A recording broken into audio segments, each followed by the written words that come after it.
Okay, thanks. I'll jump straight in. I'm just noticing already that I might have a pretty long title. And just after we've eaten, I'm already sending you to sleep with all these words. So hopefully I can keep you awake for a bit longer till the next break.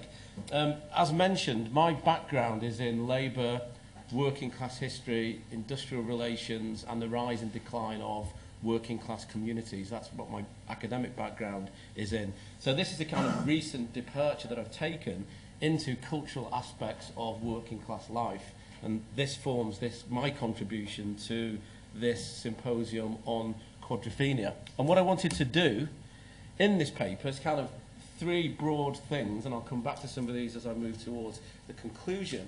First of all, what I wanted to do in terms of Pete Townshend as a songwriter and also as a contemporary commentator on social changes taking place in the 1960s and 1970s is to see Pete Townshend and similar writers and cultural commentators as a new kind of intellectual that emerged in the 1960s. And what I think is important about musicians and songwriters like Pete Townshend, Ray Davies would be another one to compare Townshend with, is the strength of their writing and also how it tapped into particular social, economic and cultural changes in the 1960s. So in a way, what we have with someone like Pete Townshend is an organic intellectual, not a traditional intellectual, but someone who's speaking directly to the growing number of disaffected youth in the mid-1960s. So that's the first thing that I'd like to do. Secondly, I locate quadrophenia within its particular economic, political and social context. And in this regard, I'm concentrating on the album itself. So I'm not going to say much about the film. I'll make a few points about it at the end. But I'm more interested in the album. And I think the album says a lot more about the mid-1960s than the film does. And also it gives us an insight into a sense of contemporary political crisis in the period in which it was written and produced between 1972 and 1973. So it's those kind of elements where I kind of pivot the paper between the social and economic changes of the 60s, which the album is looking at, and also the growing economic and political crisis of the early 1970s. And the third thing that I do with the paper, and I kind of follow this theme through my recent book on class and music, is really what I'm trying to do is encourage labour, social and political historians to take popular music seriously. Now, I've had discussions at other academic conferences amongst kind of more conservative historians who argue that, well, popular music didn't really matter, doesn't really do anything. You should be looking at the great men of history. You should be looking at the big political changes. You know, why are you bothered about what the kids do? So what I wanted to do was to write a kind of post-war history of England, not with popular music just bolted on, but having popular music at its centre. And I think the Who are important in that, and I think also Quadrophenia is important in that respect. So moving on from this, the way I look at Quadrophenia is to kind of compare it and contrast it with other kind of contemporary observations of the continuities and changes taking place in Britain in the 1960s, in the early 1970s. And if you look at the roots of Quadrophenia, if you look at the roots of Pete Townshend, and the emergence of this kind of this revolutionary form of popular music that's impacting on social identities, political organisations and social changes, it comes out of this broader culture of trying to make sense of Britain in the early 1960s and through to the 1970s. And I've just listed some examples here. New wave cinema and literature. Now you can look at Quadrophenia and compare it with novels like Room at the Top, Saturday Night and Sunday Morning, and the cinematic versions of those particular novels. Now, if you take Saturday Night and Sunday Morning, for instance, the Jimmy character in Quadrophenia has some similarities with Arthur Seaton. It's breaking with this kind of deferential generation that epitomised Britain as we're moving into the Second World War and in the immediate aftermath. So I think Quadrophenia is useful as part of that particular movement. It also speaks to the contemporary political polemics that were being published in the early 1960s, questioning the ongoing conservative nature of British society as we move out of the Second World War. Anthony Sampson's The Anatomy of Britain, published in 1962, is a good example of this. Sampson sees Britain as a decaying empire. Its institutions are rotten to the core and something had to change. And I read kind of music into those changes. The other text which I think is interesting also is Young and Wilmot's sociological studies of family and kinship in East London. Within that book, you get references to youth culture, but what you also get in that book is continuities and change in terms of working class experiences and identities. And some of those communities that are being examined by Young and Wilmot are the communities that are producing the first generation of mods and rockers in the early 1960s. Similarly, Richard Hoggart's book, published in the same year, 1957, The Uses of Literacy, makes a contrast between a pre-war England of industry, of clear class boundaries and particular forms of politics. The second half of the book has these kind of scathing passages about the kind of aesthetic nature of popular music and how that is damaging particular working class experiences in the 1950s. And Quadrophenia is an interesting contrast to that also. When you look at some of the foundation texts of 1960s or late 1950s, early 1960s contemporary youth culture, McInnes's book stands out as this kind of foundation text of mod culture, of swinging Britain, of breaking down class boundaries. And people have made this connection between youth culture in the 1960s and McInnes's work on the kind of metropolitan society that's emerging in Soho. Now, I see Quadrophenia different to this. To me, the individuals in Quadrophenia are not the people that are populating Colin McInnes's novel in Absolute Beginners, but they are the working class youths that are populating Young and Wilmot's work in East London, Hoggart's Uses of Literacy, and this book, the final one, published in 1970, Poverty, the Forgotten Englishman by Ken Coates and Richard Silburn. And that particular book destroys the myth of the 1960s. You know, Britain wasn't swinging, it was still divided by class, there were still extreme social inequalities, and some of those images also appear in the themes of the Quadrophenia album in 1973. So that's the general context. So how is Pete Townshend, how are The Who articulating this kind of youth sensibility in the mid-1960s? Can we find any politics in there? Is there any radicalism? What is the connection between this new generation of post-war youth and broader kind of political changes that are taking place? The three kind of key singles stand out, which I've listed there. Can't Explain, 1965, Anyway, Anyhow, Anywhere, and My Generation. These kind of mod anthems, which express, you know, a form of disillusionment with 1960s society and the teenager's place within that society. So even though there's no kind of explicit political sloganising in those songs, it nonetheless expresses a form of kind of inarticulate alienation in terms of what's happening in British society in the mid-1960s. The other one is the controversial one, the single which was released in 1968, which has been much maligned by fans of The Who and critics alike, and that's Dogs. And what I think is interesting about that song is that it forms a bridge between these early singles articulating mod culture in the mid-1960s and some of the themes that would be later be explored in the Quadrophenia album in 1973. What you get in Dogs is a kind of reconstruction of a typical working class community and working class culture, a la Richard Hoggart and the Uses of Literacy.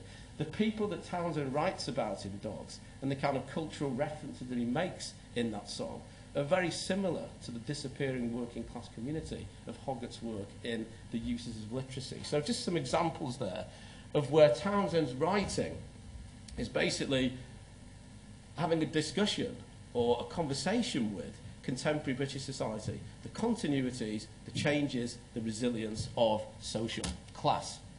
To take this a bit further, we're looking at the politics of youth culture and the 1960s. The mythology of the historiography has tended to suggest that in the 1960s, youth is representing this new form of generational conflict. Class no longer matters. The old political organisations no longer matter. We get a collapse in terms of the deferential relationship between parents and teenagers. But in Quadrophenia, I see something a bit different. What you're seeing in the Quadrophenia album, and this you see in the themes of the songs, but also in the accompanying booklet and the photographs. What interests me about that are the continuities between the working class youths of Battersea and Shepherd's Bush that we see in the album in 1973 and the traditional pre-war working class of Hoggart's industrial communities of the 1920s and the 1930s. And here are just some of the examples, the kind of key themes of Quadrophenia. First of all, the sea, the importance of the sea in terms of working class leisure and in terms of working class escape. We've talked a lot today about the various seaside resorts, but from the late 19th century, and particularly through the interwar period and into the 1950s and 1960s, the sea was a place of escape, of reflection, and of transgression. So it's there in pre-war working class culture, it's also there in Quadrophenia. Also the sand, there's an interesting thing about this, and someone mentioned it earlier, the fact that the sand, in kind of British working class collective memory, again is this place of social transgression. Now you see this in terms of the connection between the old world of working class culture and the new world of youth culture in the 1950s and 1960s. A lot of the key gigs of the 1960s take place on piers, where mods and rockers gather, their traditional seaside resorts, and they still have traditional elements. And you're not getting kind of one aspect of that element being dismissed, but you're seeing elements of it being embraced and shaped in new ways by the kids of the 1960s, whether that be trips to Blackpool, Margate and Brighton. One kind of example of this, and I was thinking of this in terms of kind of key concerts of the 1960s. In 1960, the hero of the mods, Georgie Fame, supported George Formby at the Blackpool Opera House. I mean, what a bill that would be. One gig I'd like to have been at. So you've got George Formby, the headliner, hero of the mods, who's the support act. Similarly, in 1964, September 1964, Blackpool is also the scene where you get the kind of meeting of the three big bands of the 1960s. I think it's the only gig where you get the High Numbers, later the Who, the Kinks and the Beatles all on the same bill. So, there's some great examples of the importance of the seaside there. Also, hedonism. It's there in Quadrophenia, but again, it's building on the hedonistic behaviour of the working classes in the 1930s, the 1940s, and the 1950s. And also elements of rebellion. I'm also interested in the politics of this. Looking how particular elements of working class politics that on the one hand have been transformed by the war, but are finding a new place within teenage working class culture, more of which a little bit later. So there are some of the themes. And if we look at Townshend as a writer and his perception of the power of popular music and kind of the message of rock music, I think it all comes together on Quadrophenia, and I think it's summarised within these three quotations from different periods. And if you look at an interview that he gave in 1978 about the way in which popular music clicks your social conscience, makes you think about your position in the world, makes you think about life, that's there in Quadrophenia. The second quotation about the Who seeking to articulate a particular idea of what mods were going through, what teenagers were feeling in the early 1960s, how they felt different, how they wanted to challenge political and social boundaries, that's there in Quadrophenia. And finally, I think this is a really interesting one where Townshend talks about Quadrophenia being a form of socialist writing. And I think this is what connects Townshend to these other big cultural and literary figures of the 1960s. I mean, this is what filmmakers like Ken Loach are trying to do in the late 1960s. They're trying to get behind the veneer of swinging London and talking about the reality of working class life. You see that in Loach with Cathy Come Home and in Kes. You see it in Nell Dunn's observations of working class life in Battersea in novels like Poor Cow and Up the Junction. Obviously, Battersea is also the focus for the photographs in the booklet in the Quadrophenia album. So these are not, the kind of mods of swinging London in the coffee bars and in the Flamingo Club. The mods in Quadrophenia are, unskilled working class kids who are seeking a better or a different type of future. So I think an important contrast there. Looking at the album in a bit more detail, I'm conscious of time here, so I'll try and move on as rapidly as I can. Some of the kind of themes that I've drawn out from the album relate to changing perceptions or challenges to existing perceptions of class, forms of politics and English national identity. And I think this is the strength of Townshend's writing, and this is why I think you can look at Quadrophenia as a source for discovering the social history of the 1960s and the early 1970s. So he has an interesting insight into what's taking place in terms of the broader economic and social changes, but how that's experienced by the individual. And I've pulled three out, which I think are the perfect examples. First of all, the dirty jobs. This is Jimmy's experience of working on the bins, and this is where it's kind of different in the film. You know, the film shows the guy, you know, relatively low paid, working in an office as a mail boy. But in the album, he's left school, he's working on the bins. And also within that song, you get this dialogue between the teenage Jimmy and the older trade unionists, the kind of pragmatic socialists that come out of the Second World War, whose political organisations built the National Health Service, built the welfare state, but then they're contented to maintain that political consensus. Jimmy's an individual, he's not happy with that. And I think this is quite interesting because at this time, in the late 1960s and early 1970s, you're also getting that generational shift within the British trade union movement. A lot of the kind of pragmatic, moderate trade union leaders are being replaced by younger people who are breaking with elements of the post-war consensus. So Dirty Jobs is an insight into that. Also Helpless Dancer. And if you look at that, all the kind of themes that are covered in Helpless Dancer in 1972 and 1973 are things that are happening on the street. Racism, poverty, homophobia, social inequalities, all there in Helpless Dancer. So really, that particular song, Helpless Dancer, is not about the 1960s at all. It's about 1972, it's about 1973. Is It Me, which comes out in the later version of Quadrophenia on a director's cut, also revisits some of the themes of the Dirty Jobs. What you have in Is It Me is this kind of generational dialogue between the father of the ace face and Jimmy's father, who were both war veterans, trade unionists and socialists, who have accepted the kind of chosen path of the post-war consensus, and they no longer see their children following that particular path. They're not happy with elements of post-war British society. They want to break those barriers down. So I think Townshend's really interesting as a critic of the post-war consensus, and I put him alongside Ray Davies and Roger Waters, who all their work, in a sense, is a kind of dialogue with the economic and social and cultural changes of the post-war period. Right, before I move to some conclusion here, I just wanted to map out the main events that were taking place, which I think are important in terms of how they link to Quadrophenia, in 64, 65, and also 72 and 73. Mods and Rockers at the Seaside, March to August 1964, which to me are still in need of historical reappraisal. If you look at the historiography of Mods and Rockers, it either tends to re-emphasise the myths of the 1960s, that there were these huge clashes between mods and rockers, or the other side of the literature suggests that it's all a complete myth. Now, I think there's something in between, and it's a lot more complicated. So more work needs to be done on that. October 1964, election victory for the Labour Party. Mod is often associated with Wilson's white heat of technology. This is a new kind of Labour Party, a new kind of society. We're seeing deindustrialisation, the rise of the service industries, the rise of consumerism. The point I've already made is that I can see elements of mod within that particular narrative, but I also see elements of mod within the traditional pre-war working class.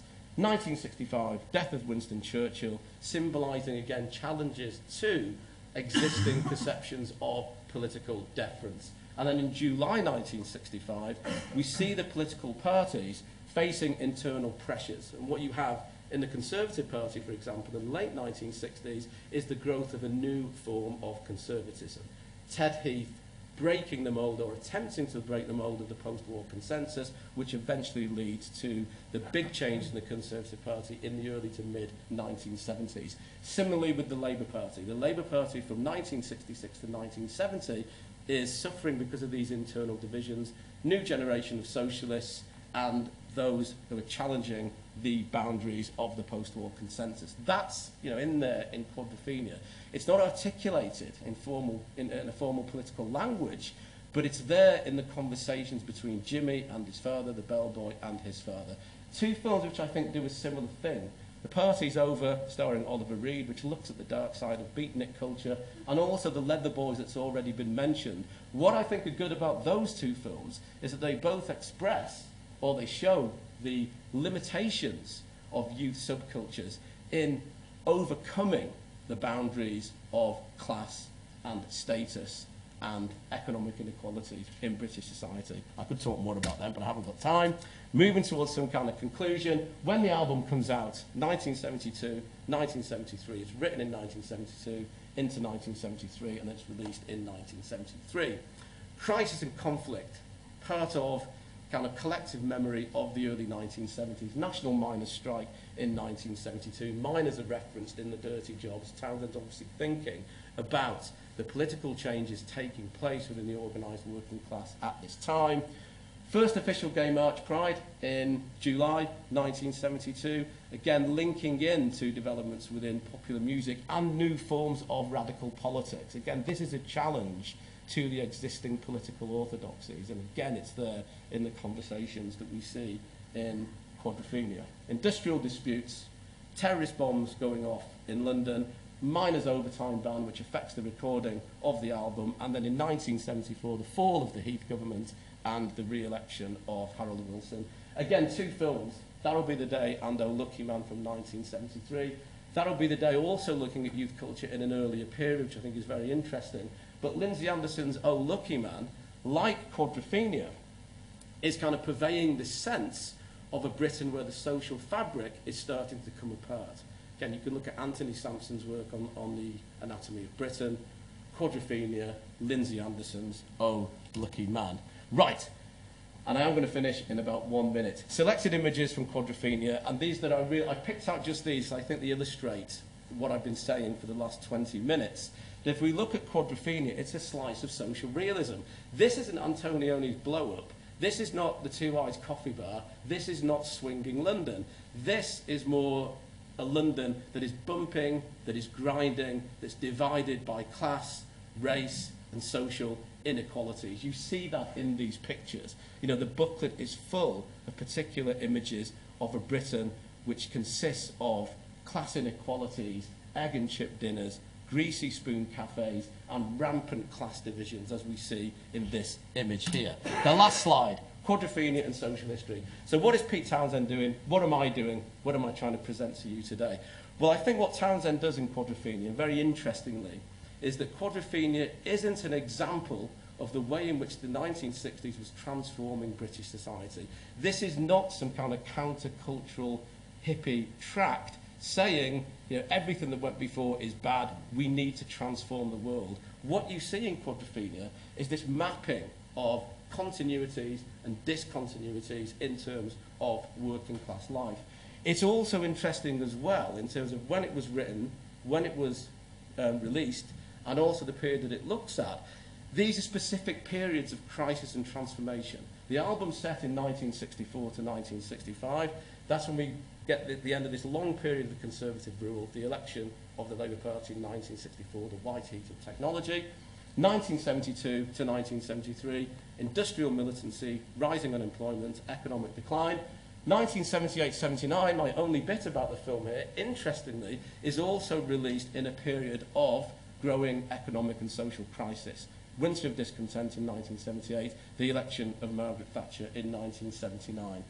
What Townshend is also doing is depicting this sense that there is a different England. You know, we associate England in the 1960s with liberal political reforms, with rising levels of equality, rising levels of affluence. What Townshend's doing in Quadrophenia is looking at the other England. So like Ken Loach is doing in Cathy Come Home and in Kes, what some of the kind of new wave writers and filmmakers are also doing is saying, look, underneath this veneer, there is a different England. That's what Townshend's also doing in Quadrophenia.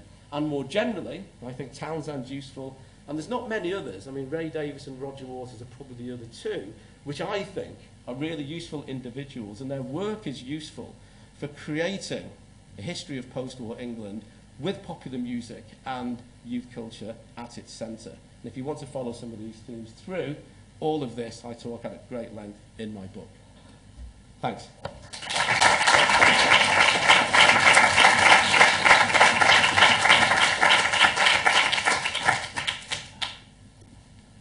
Okay, thanks. So what I'm going to try and do with this paper is to introduce how mod was understood by two roughly contemporary, actually probably slightly later, like late 60s traditions. I'm going to look at how mod was read by the more politically radical elements of the London counterculture, and I'm going to look at how mod was read by cultural studies in its emergence as a academic discipline. There's two kind of themes of the conversation so far that I hope this paper will speak to. Those being the question of why mod rather than, you know, the rockers. Why are we interested in mod, or why does mod seem to have some particular kind of depth to it that maybe other youth cultures might not have had. And the other theme is that of Britishness or otherwise of mod, like how far was mod idiosyncratically British, what did it take from abroad, and so on. So to begin, in July 1966, a mimeographed pamphlet titled Heatwave began to circulate around the various shops, venues and meeting spaces that constituted London's counterculture. The pamphlet's title makes reference to a track performed by Martha and the Vandellas, released in 1963, which would be covered by The Who on their 1966 record, A Quick One. The pamphlet isn't a fanzine, though. It hardly addresses music at all. Instead, it introduces a range of youth subcultures, mods, rockers, and their many antecedents, as well as obscure anarchist and direct action groups from abroad, with names as weird and wonderful as the Resurgence Youth Movement from New York, the Chicago Wobblies, and the Provost in Holland. This isn't the original cover, by the way, of this pamphlet I'm going to be talking about. This was produced for a later collection. The pamphlet celebrates these youth movements, which it discusses in relation to both avant-garde anti-art and anarcho-communism. The pamphlet's tone is hyperbolic and alarmist, perhaps to parody the infamous tabloid cover stories and magistrates' reports that briefly made folk devils for the mods. The pamphlet's opening editorial announces, "We believe the time is ripe for an explosion of revolutionary energy which would alter the face of the earth." In this paper, I'll trace the origins of this pamphlet and its reading of the mod subculture in order to identify how the latter was understood by the more politically and aesthetically radical elements of the 1960s London counterculture. I'll then compare that reception history with another, the role of mod in the emergence of British cultural studies. I want to suggest that the cultural turn in the social sciences in the late post-war period, specifically the turn to everyday life as an object of political study, were facilitated by the specific characteristics and concerns of mod. Mod, perhaps more than any other youth subculture, stands out as a product of its historical moment and simultaneously a critique of those conditions. In particular, I want to suggest that mod's agonised sense of time, "I hope I die before I get old," is evidence of its awareness of the contradictions faced by its contemporary working class. The Heatwave pamphlet can be traced to a figure within the anarchist tendency of the UK's anti-nuclear movement of the 1960s, called Charles Radcliffe, an activist who wrote about jazz and blues for a variety of underground publications. Towards the end of summer 1965, Radcliffe made contact with a small group of young people based in Chicago who shared his interests in anarchism and black American music, which they wrote about in a self-published magazine titled Rebel Worker.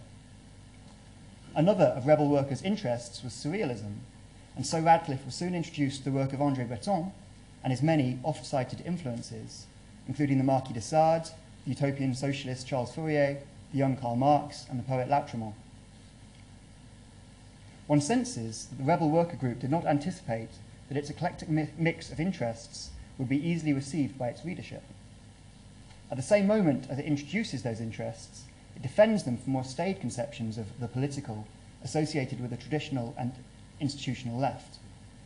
Rebel Worker is particularly defensive about rock and roll music, which it claims to be the only mass protest music today, far superior to the left's folk revival, which Rebel Worker claims had resolutely failed to interest working class kids. One of Rebel Worker's pamphlets, titled Mods, Rockers and the Revolution, states that true revolutionaries must pay attention to superstructural anthropological factors because they constitute an effort to live, quote, some sort of decent life against all the obstacles presented by a society divided into classes. I think that quote nicely complements Peter Meaden's account of mod as clean living under difficult circumstances. For Rebel Worker, mods and rockers together are manifestations of the subversive impulses of young people who are as disaffected with the traditional left as they are disenfranchised with modern life. The couple at the centre of the Rebel Worker group, Penelope and Franklin Rosemont, came to visit Radcliffe in London in April 1966. Collectively, they produced a special issue of Rebel Worker, to which Radcliffe contributed an essay about The Who titled Crime Against the Bourgeoisie. Radcliffe explains that, quote, the whole effect of The Who on stage is action, noise, rebellion and destruction, a storm of sexuality and youthful menace. What differentiates The Who from the many other mod R&B groups on the hip scene is their violence. The Who want, Radcliffe writes, to generate in the audience an echo of their own anger. If their insistence on pop art, now dying a little, is reactionary, for of all art, pop art most completely accepts the values of consumer society, there is still their insistence on destruction, the final ridicule of the spectacular commodity economy. Radcliffe's article makes two important observations about The Who. Firstly, he recognises they bear some relation with avant-gardist anti-art. I think that kind of continental influence on The Who and on mod culture is quite surprising, I would say, like, given like how idiosyncratically British it's often understood to be. Radcliffe describes The Who's music as autodestructive pop in relation to Pete Townshend's influence from his former teacher Gustav Metzger's autodestructive art. More significantly, Radcliffe uses the term spectacular commodity economy, taken from a pamphlet written by the ultra-leftist European avant-garde group, the Situationist International, titled Decline and Fall of the Spectacle Commodity Economy, on the right there. In that pamphlet, the Situationists provocatively argue that the 1965 Watts riots in Los Angeles were not race riots, but a revolt against the commodity. Before Penelope and Franklin Rosemont had arrived in London, they had been to Paris to meet André Breton, where they had been introduced to the Situationist Guy Debord. And although this meeting was not entirely harmonious, the Americans did take 300 copies of Debord's pamphlet to distribute in London and Chicago, an important moment in the spread of Situationist ideas into the English-speaking world. Interesting link there is that Situationists are normally read alongside punk, but I'm saying that actually there's a kind of mod thing there. The second significant observation that Radcliffe makes about The Who in his Rebel Work article is that at the same time as he demands The Who be read politically, he recognises the limits of their politics. Townshend's own views, Radcliffe writes, are expressed frequently and freely, but are weirdly confused. Mod culture, more broadly, is symptomatic of discontent, but its radical impulse might prove ephemeral. Pop art may not so much subvert the values of consumer society as accept them. Likewise, any discontent prefixed by youthful announces its own expiration. That is, youth subcultures eventually grow up.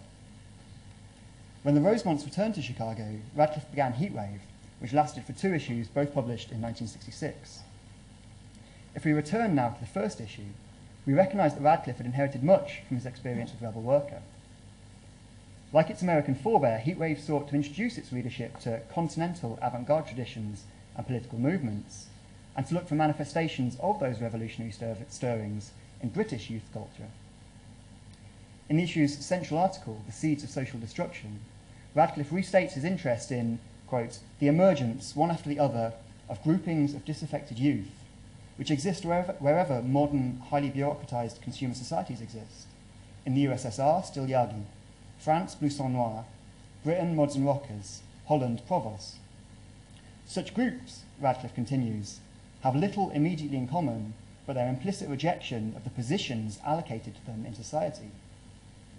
Even though Radcliffe makes this claim that he's more interested in the economic structural position of youth subcultures than their specific modes of identification, his article catalogues the fashions, habits, and origins of 6 post-war British youth subcultures: Teddy Boys, Turn-Up Kids, Beats, Band the Bombers, Ravers, and Mods and Rockers.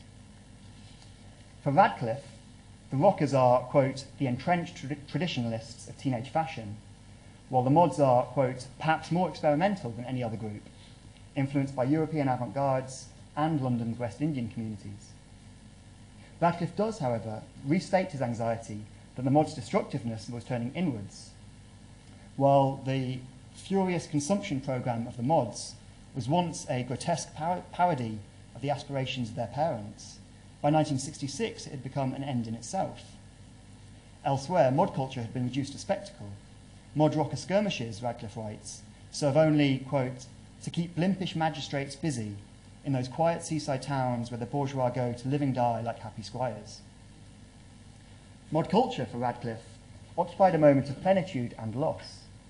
When a British youth subculture was most directly informed by radical political and cultural currents from abroad, but also when spectacular society was able to co-opt that conflation of traditions, as teenage rite of passage, as consumer identity, as mere fashion. Nonetheless, even if mod as a political movement had self-imploded or had been recuperated, Radcliffe remained hopeful. His article ends, quote, "What is important about the youth revolt at this stage is not so much what it is, but that it is. That in some ways, and however hesitantly, however unsurely, youth recognises its exploiters and is, if only temporarily, prepared to pay them off in a currency they can understand." So many qualifiers, so many concessions, but I don't think that this anxious temporality is simply projected onto mod culture by Radcliffe, desperate to give mod a radical political character. Both the album and film of Quadrophenia articulate, retrospectively, the young mod's anxieties about growing up, about finding gainful employment, about generation gaps. Mod culture's desperate effort to defer the future is a recognition of its own impermanence, of the historical juncture on which it sits and into which it might disappear. However, instead of tracing those themes and tropes in detail in the film or the album, I want to turn to the role of mod within a different critical tradition. John Savage writes that in The Seeds of Social Destruction, Charles Radcliffe laid the foundations for the next 20 years of subcultural theory. This claim can be borne out through a comparison of Radcliffe's reading of mod with that of Birmingham School or British cultural studies. In his article, Radcliffe identifies the ton-up kids, so named for their habit of riding their motorbikes to 100 miles an hour, as antecedents of the rockers. The ton-up kids represent the beginning of the Americanization of British youth subculture, and in his discussion of them, Radcliffe indulges in their mythology. He describes these coffee bar cowboys as willful outcasts from straight society, rebels without causes. In the pivotal 1957 text, The Uses of Literacy, which was mentioned previously, Richard Hogarth analyses a similar demographic. Of the jukebox boys, with their milkshakes and pinball, Hogarth can trace only a sort of spiritual dry rot amid the odour of boiled milk. The jukebox boys are, in Hogarth's analysis, symptomatic of the loss of traditional English working class culture through the top-down imposition of Americanised mass culture in the post-war period. Clearly, Hogarth's response to youth culture is antithetical to Radcliffe's, the former entirely dismissive, the latter cautiously celebratory. Nonetheless, Hogarth and Radcliffe share a more fundamental belief, that is, that culture and superstructural phenomena are places where politics happens, and as such are worthy of serious political consideration. This is hardly news to us, not least because Keith just made the argument. But as I demonstrated in relation to Rebel Worker, these projects had to be defended from the left when they were first published. In Britain, the Centre for Contemporary Cultural Studies that Hogarth founded in Birmingham was absolutely crucial to this cultural turn and the new understandings of culture that it explored. As Stuart Hall explains, Hogarth viewed culture as the practices of making sense, which was very far removed indeed from culture as the ideal court of judgment, whose touchstone was the best that has been thought and said, which animated the tradition from Arnold to Eliot and Leavis. Of what, then, did the mods make sense? How did mods, specifically, contribute to these epistemological shifts? I want to suggest that mod culture not only recognised its economic structural position, but it also recognised how briefly it would be able to occupy that place. The Centre for Contemporary Cultural Studies, which I'll just call the Birmingham School from now on, certainly recognised mod's anxious awareness of its historical moment. Hall explains that Hogarth's hostility towards the imposition of mass culture at the expense of traditional English working class culture informed the Birmingham School's investigations into the problem of affluence. Hall and his colleagues recognised that in the 1950s, the working class had been increasingly involved in consumption, which, combined with the emergence of the welfare state, had destabilised traditional working class identities, aspirations, and forms of socialisation. These changes were not met without resistance, however, and the Birmingham School sought to understand how youth subcultures responded to this shift from traditional working class values to those of a new Americanised mass culture. John Clark and Tony Jefferson, for example, used this rather convoluted diagram to suggest that mod, which, if you can see, it's kind of this one up there, reflects a split in working class culture between the embourgeoisement associated with the new availability of disposable commodities and the ghettoisation that's the result of sticking doggedly to working class identities in the new classless and mobile society. Mod performs this split, this jagged line in the middle of mod, by way of embracing plastic culture, but retaining what Clark and Jefferson call the parental argot. The place of mods within the Birmingham School's cultural term is articulated more clearly, however, by Dick Hebditch in a 1974 occasional paper titled The Style of the Mods, which would inform his famous 1979 text, Subculture, the Meaning of Style. Hebditch argues, as I'm sure most people are aware, Hebditch argues that mods at its peak was pure, unadulterated style, inasmuch as it appropriated the commodities of mass culture and performed a semantic rearrangement of them. Mod style was a parody of the dominant consumerist culture, superficially similar, but also incomprehensible to the adult world. Like Radcliffe, Hebditch sees the mod's avant-garde inspiration.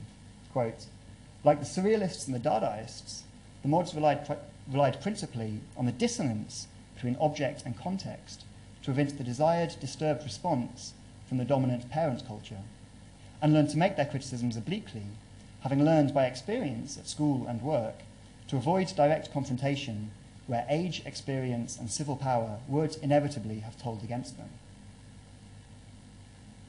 However, also like Radcliffe, Hebditch argues the mod soon became addicted to the consumption that it once subverted. It was also too willing to perform, to become a spectacle, a part of the thing it once rallied against. Hebditch talks about the bit on Brighton Beach where the crashes happened, at least in the film, and in real life, I believe, between the two piers and beneath the kind of promenade, which kind of functions almost like an amphitheatre. So the fights have got like a kind of like they're happening on a stage of sorts. Hebditch is not altogether critical, however. While mod failed to exacerbate the contradictions of capitalism, it did, quote, at least beat against the bars of its own prison. To conclude, I want to restate my argument that mod was perhaps the first British youth subculture that was recognised to be more than simply symptomatic of its age. Mod was self-aware, self-reflexive. Mod critically examined the context, the difficult circumstances from which it emerged. Jimmy the Mod's apprehensions about where he fits into the world reflect more than the hormonal alienation of the newly constructed teenager. They contribute to Mod's anxious temporality. For all of its attention to the most minute of details, Mod also responded to the shifting class and social relations of the 60s, shifts that leave Jimmy, of course, symbolically adrift. As a result, contemporary observers like Radcliffe and Hebditch were able to argue that the field of political contestation had expanded into the practices of everyday life, which is also to say that British culture had finally begun to digest the lessons of the European avant-garde movements of the earlier 20th century. In this sense, the mods were truly modern. Thank you.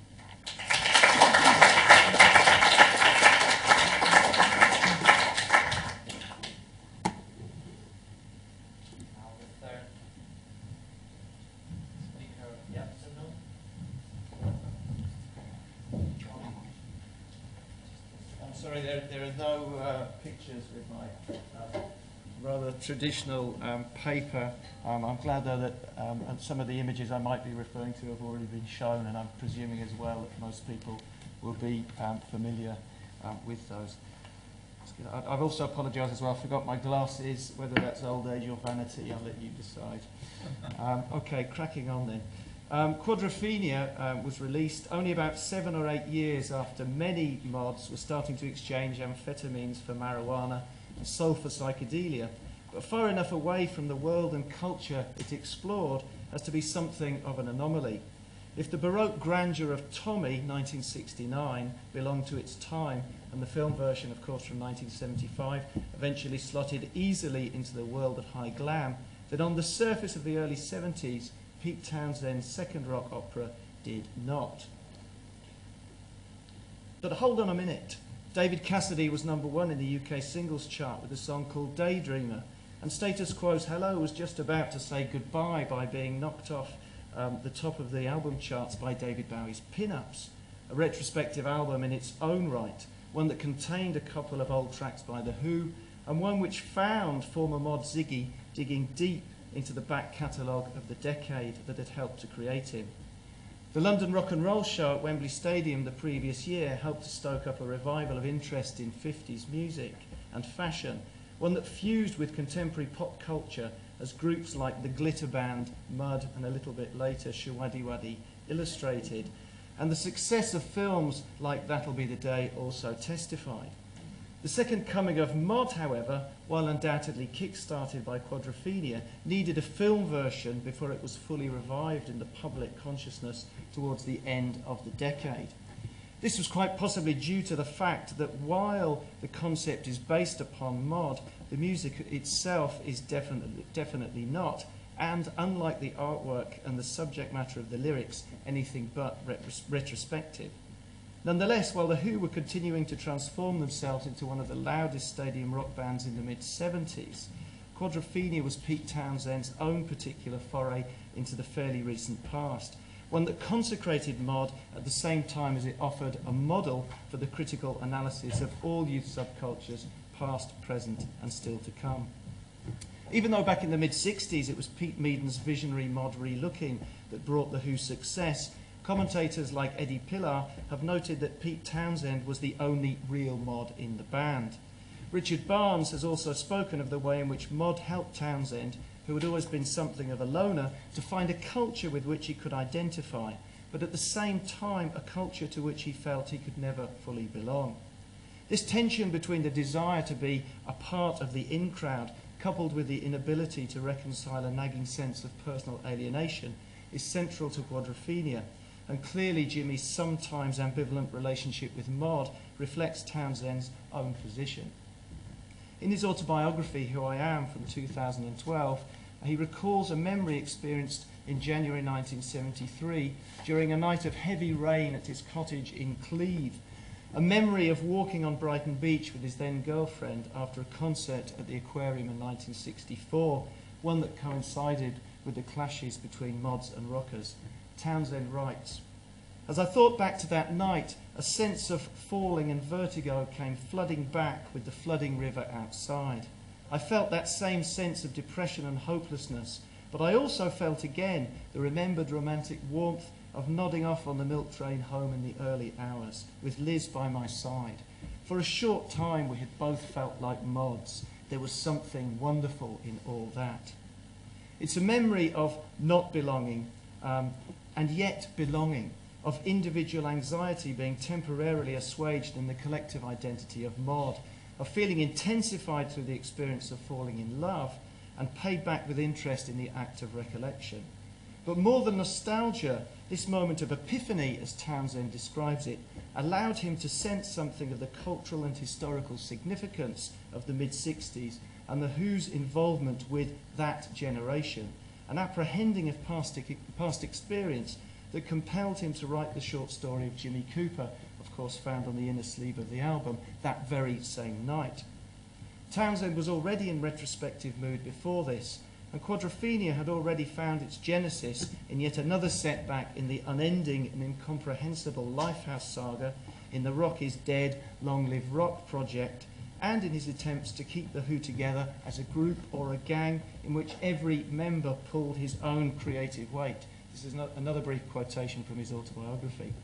"My idea was to take the band back to our roots. We'd been different then. We'd been subsumed in the mod gang, and we needed to do that again. At least I did."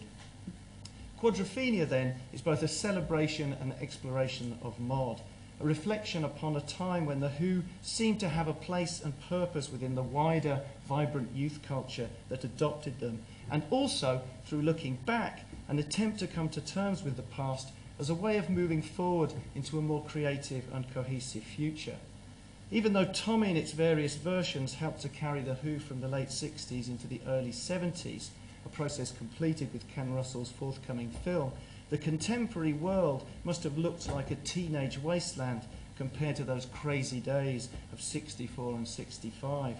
As Paul Weller has often reflected, and I quote, "I never turned on to all that glam rock stuff. I thought it was really boring, all that music in the 70s. And the fact that Quadrophenia sparked the beginnings of an interest in mod among disaffected youth like Weller suggests that many people felt there was something unsatisfying about the music and the style of the time period in which it was released. It is against this unmodern, modern world that Quadrophenia turns its back. The front cover showing Jimmy astride his GS, tellingly facing away from the camera to reveal the name of The Who emblazoned on the back of his wartime coat. A photograph recreating an inseparable bond between the band and Mod, however much Townshend hoped that the album would be a cathartic experience, freeing them from the weight of the past. Ambivalence prevails, for the iconography of Mod is so lovingly reproduced on the album cover and in a booklet that there is something of a preservation society aspect to the exercise. But this is not to suggest that it is a self-indulgent form of wallowing, for the various narratives in the original album package contain enough of an objective critique to check this temptation, and while the past is indeed calling, it is doing so to engage with the present. We might quite literally be travelling back through the mists of time swirling around Jimmy and his Vespa on the opening cover shot, but the four mirrored faces of the band belong to 1973, suggesting that while The Who are deeply embedded in mod culture, they have already moved on and can look back upon the past with both an affectionate and critical eye. Reflecting on the past, yet also reflected in Jimmy's chrome-framed mirrors, The Who of 1973 stare out at the viewer of the album cover, challenging him or her to reflect upon the vacuous nature of the contemporary popular cultural environment through taking a close look at an earlier youth movement that, for all its inevitable flaws, seemed to have a greater degree of existential authenticity than the apparent superficiality of the early 70s. Who the fuck are you? Perhaps it is for this reason that the album artwork is in black and white, a starker contrast with much of the pop rock iconography of 1973, as the Beatles' White Album was with Sgt. Pepper, if not more so. Quadrophenia is setting itself apart, signalling retrospection and presenting a visual rejection of the garish technicolor of its own time. It may well have been the lack of any real substance in the style or music of post-60s Britain that reawakened an interest in rock and roll and teddy boy fashions, but this was all quickly subsumed into the pop mainstream, where its original energy was lost in rose-tinted nostalgia, as well as through its fluorescent hybridization with glam. In going back to re-explore mod, Townshend is dismissing the retro pop pantomime for close examination of a way of life that was much more grounded in reality. Stephen Glynn, in his recent study of Quadrophenia, observes that Townshend would have been interested in Stanley Cohen's Folk Devils and Moral Panics, published in 1972, and its revisiting and rethinking of the role of the media in the mod rocker confrontations and in the creation of various often distorted myths about the nature and purpose of these subcultural communities. There is, of course, a sense in which Townshend is involved in the process of mythologizing. Quadrophenia is a work of art after all and not a sociological dissertation. But he can have had little idea how both the album and the film version would achieve cult status. And in the case of the latter, how it would exploit in some senses the sensationalism criticised by Cohen. Returning to think about the conception and creation of the original project, however, there is a way, I think, in which Townshend is also attempting to set the record straight. In so doing, Quadrophenia both anticipates, illustrates, and complements some of the key theoretical work on subcultures published in the 1970s. It explores in both sound, text, and image the generational and class conflict first picked up by Phil Cohen in his seminal paper from 1972, Subcultural Conflict and Working Class Community, analysing subcultures and the destruction, relocation of East End communities. Ideas later reworked and extended by Clark, Hall, Jefferson and Roberts in Resistance Through Rituals from 1975 to consider the relationship between the subcultural group and the wider parental community. The booklet photograph of Jimmy in the cramped family kitchen and tracks like Cut My Hair and Sea and Sand recreate something of this tension and the complex, ambivalent nature of trying to negotiate one's own youth cultural identity, both in historical and personal terms. Jimmy's old man may be all right, but Jimmy has to be different to them if he is to find himself. To use the language of Clark, Hall, Jefferson and Roberts, being part of the mod community is a way for Jimmy to win his own cultural space. His distinctive style collectivity of being and shared social rituals, a way of coping in the, and I quote, theatre of struggle, and also a form of resistance against traditional working class subordination. However, as Clarke and his colleagues note, and I quote, membership of a subculture cannot protect them from the determining matrix of experiences and conditions which shape the life of their class as a whole. Something that Quadrophenia addresses in The Punk and the Godfather, The Dirty Jobs, Helpless Dancer and Bellboy, where Townshend exposes the cruelty and corruption of the system and Jimmy tastes something of the bitter reality of adult life. Resistance through rituals makes the point that subcultures can offer no real resolution or solution because they exist principally on a symbolic level and that the space they inhabit is largely an imaginative one. As such, the resistance they offer is temporary and provisional. Clarke, Hall, Jefferson and Roberts observe that there can be no long-term career as a subculturist, something that Jimmy finds hard to accept. But Quadrophenia is not suggesting that subcultures serve no valuable purpose in the formation of the individual or in the way in which they function as a critique of straight society.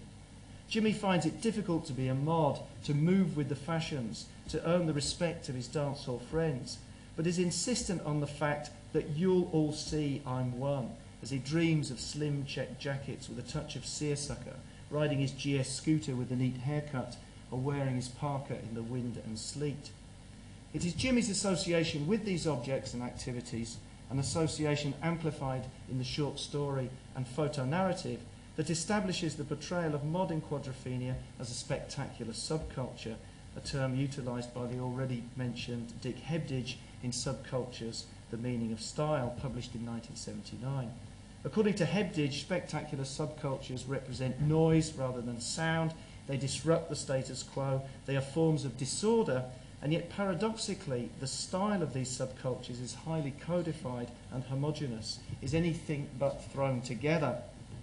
Through acts of bricolage and subversion, in which the subculture appropriates and gives new meaning to decontextualize objects, symbols, items of clothing, it marks itself as being in a state of opposition towards the mainstream. The photographs in Quadrophenia read almost as a style guide to mod and offer themselves, somewhat prematurely, as a visual companion to subcultural theory. The customised Vespa, the smart suits, tidy haircuts, the parka, the boating blazer, the cycling jersey, the Levi's, the desert boots, the trainers, the Target t-shirts and so on, all revealing mod to be a subculture held together as a highly organised form of resistance. If mod is about attention to detail, then the photo-narrative respects this dictum, and in visual terms it offers Townshend's own interpretation of the meaning of mod style as an art form subculture based on intelligent choices and careful selection. Through a process of cultural recyclage, the appropriation and transformation of raw material normally associated with more conservative and affluent modes of being, mod rejected traditional working class lifestyle and subordination and drew attention to everything that was wrong and everything that could be right with post-war British society. As such, it became a much-needed thorn in the side of hegemony. Quadrophenia shows how subcultures like mod can become catalysts for change, how they can break down barriers and encourage creative ways of thinking about oneself and the social world one inhabits. Jimmy has some difficult lessons to learn, but the collective nature of his experiences is educational and encourages him to think more carefully about himself, about life, even about the highs and lows of being a mod. The biggest problem facing Jimmy is how to deal with this newfound information, which eventually results in him catching the 5:15 to Brighton as a means of retreating back into the purely imaginative and symbolic, and so escaping the pressing demands of reality. It seems to me that here Townshend is warning against the dangers of such regression, is signalling the importance of maintaining an interplay between fantasy and reality, between the subculture and the wider community which it transforms, resists and rearranges, at the same time as he accepts the temporal nature of subcultural involvement and yet suggests that it can continue to contribute in positive ways to one's sense of self as an adult. Love, Reign O'er Me testifies to Townshend's own growing away from mod into a more transcendental perception of the world. But it is possible to argue that he would not have reached this position without having gone through the whole mod experience. While it's an acknowledgement of Townshend's following of Maya Baba, composed earlier and tacked onto the end of Quadrophenia almost as an autobiographical coda, Love, Reign O'er Me also suggests that Jimmy has been delivered into a similarly powerful moment of epiphany. Looking back on his experiences from the rock, the point, of course, of departure for the whole narrative, Jimmy's return to Brighton can be viewed as a working through towards a deeper understanding of himself, of his involvement with mod, and the way in which it points towards the creation of a new future existence in which he can find a measure of reconciliation with himself. Clearly, the process of writing and recording Quadrophenia proved a similar function for Pete Townshend, enabling him to go back and yet move on and carry something from the past into the present through both the physical creation of the album itself and in terms of the way in which it allowed him to repay a debt to mod in his development as an artist and an individual. Furthermore, there is a way in which Quadrophenia attempts to offer an antidote to the popular cultural malaise of the early 1970s through giving a demonstration of the ways in which subcultures can have a dynamic and wide-ranging influence on society and the individuals within it. Okay, just moving to a conclusion. Sorry if I've gone over time. We are okay? Yeah. To return to subculture, the meaning of style, Dick Hebdige acknowledges that David Bowie was, and he says this very graciously, was at the higher end of the glam spectrum. But nonetheless, Hebdige understands Bowie, perhaps rather unfairly, to have encouraged capitalist consumerism and escape into what he describes as a fantasy past or a science fiction future. Hebdige quotes Taylor and Wall's comment that Bowie helped to create, this is a quotation from Taylor and Wall, passive teenage consumers in the purchase of leisure prior to the assumption of adulthood, rather than being a youth culture of persons who question the value and meaning of adolescence and the transition to the adult world.